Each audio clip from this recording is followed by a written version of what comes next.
Surgical Strike might be one of the most interesting games on the 32X from both a historical and collector's perspective. It's so rare that for nearly 20 years it was thought to be an unreleased game, and what little information did appear seemed to be hoax-worthy. This is Retro Impressions and Reviews, a show dedicated to answering if video games from the past are still worth your time today. In 1995, Sega released Surgical Strike on the Sega CD. It was developed by Sega using their in-house True Video technology while being programmed by Code Monkeys. It was one of 12 full-motion video games developed for the Sega CD by Sega, and one of only 2 that would ultimately see release on the 32X. It's extremely forgettable, having very grainy visuals, a punishing difficulty, and poor controls. However, one aspect has been a topic of intense debate since it released. This game offered buyers a 32X version in addition to the Sega CD copy that they purchased. In fact, this game came prepared for this upgrade. When you put it in your Sega CD, the option to boot into the 32X version appears.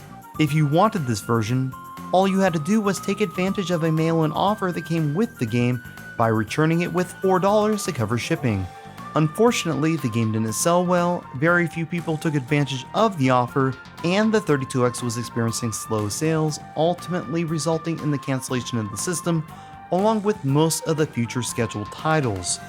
About 6 months after cards were sent in requesting 32X copies, buyers were receiving packages containing the game Wirehead, along with a note stating that the 32X version of Surgical Strike had been cancelled. For years, this game remained on people's list of unreleased 32X games, with strong debate as to if any of the 32X copies ever leaked, saw actual release, or were even pressed. Most of the attention turned to Brazil as rumors persisted that it had indeed released for the 32X CD there. Brazil had always been a strong market for Sega, and during the mid-90s, they held 80% of the total video game market share. However, the economic woes of Brazil during this period seemed to support the theory that the game couldn't possibly exist. Brazil had been experiencing hyperinflation from 1986 until 1994, with a huge spike in the early 90s.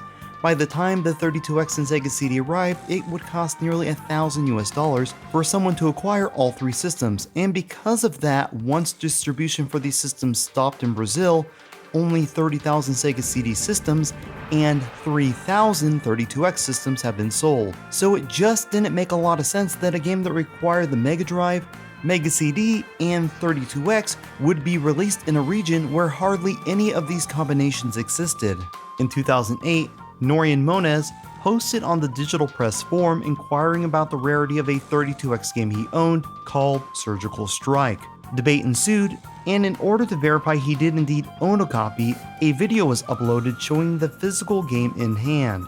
Still, there were detractors who believed this to be a hoax. Sadly, in 2010, Norian passed away, and the whereabouts of his collection became unknown, along with the talk of Surgical Strike on the 32X once again going silent.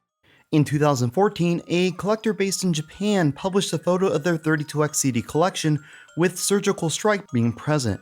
Many believe this to be a non-functioning reproduction, as it was accompanied by the unreleased game box for Midnight Riders on the 32X. Still, this spurred conversation about the 32X release once again, as it was the first time a box, real or fake, had made it into circulation online.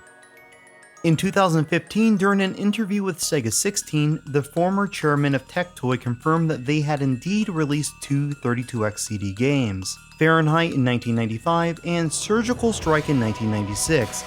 He estimated the sales for each game at approximately 500 copies each.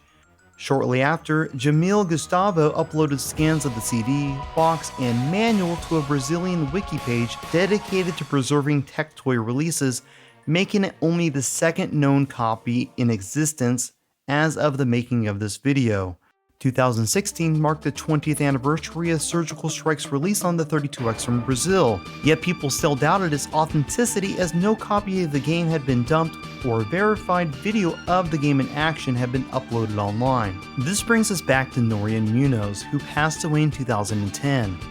As it turned out, he had amassed one of the largest collections in Brazil, and for the 6 years that had passed, his collection had been sitting at his parents' house. Finally, the decision was made to sell the collection to people who would appreciate the games as their son had. RWS Box, a game collector and video game preservationist from Brazil, was able to purchase the very game shown by Norian in the 2008 video. Partnering with VGDB, who is also located in Brazil, reproductions were made available to the public in August of 2017, and the ISO was made available for download without charge, guaranteeing that the game, once considered non-existent, remains preserved for generations to come. So let's check it out. It feels really cool to hold this in my hand, and it's instantly obvious that it isn't from North America, as the cardboard has a unique feel to it. Included in the box is a manual, the game, a card giving a brief history of the game, and a large poster.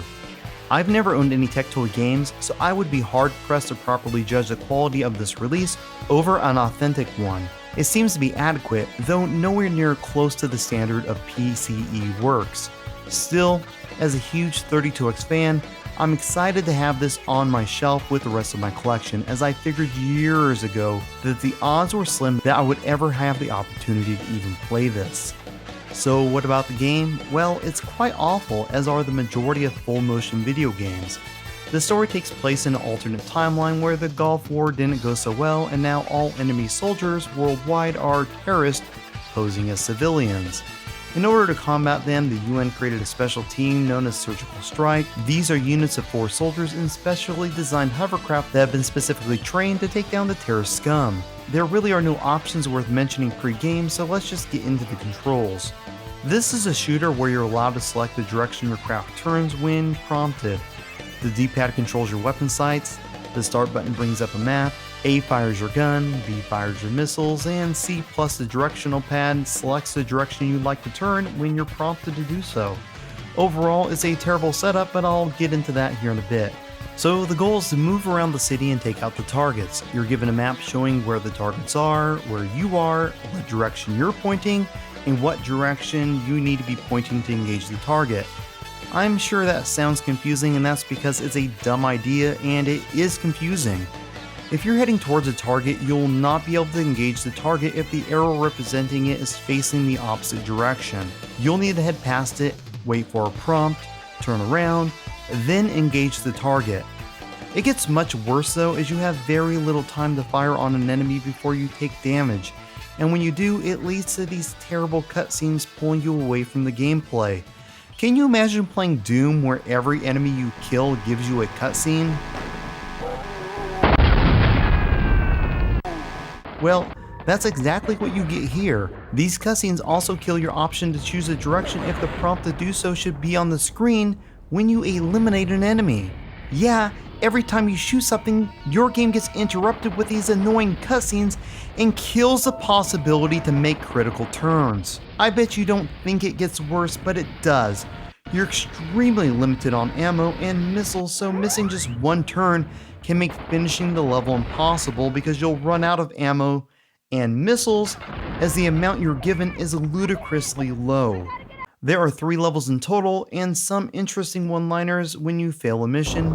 I am invincible. But it's a weak, disconnected story as a whole that's less interesting than the option menu we skipped over previously. The only thing left to discuss is the sound. The Sega CD has that blown speaker effect, while the 32X is vastly improved with clear audio. Okay, soldier. Kabul knows you're here. You're gonna have to find your own way in. JJ and I'll give the look down from here. Okay, soldier. Kabul knows you're here. You're gonna have to find your own way in. JJ and I'll give the look down from here. Still, the music is terrible, and the rest of the audio is what you would expect from the average B-movie. Beyond utilizing the 32X to clean up the visuals and the audio, there is nothing new here that you didn't receive with the original Sega CD release. In the end, I have to be honest with you, I hate this game. I refuse to finish it, and I don't recommend you pick it up unless you really love every FMV game you've ever tried, or you just love the 32X. The silver lining with the 32X release is just how good it looks against the Sega CD version. It's really quite impressive. However, being saddled with poor game design and controls makes this one of the worst 32X games you can experience. Heck, I think it even makes Corpse Killer seem fun, and that's not a fun game.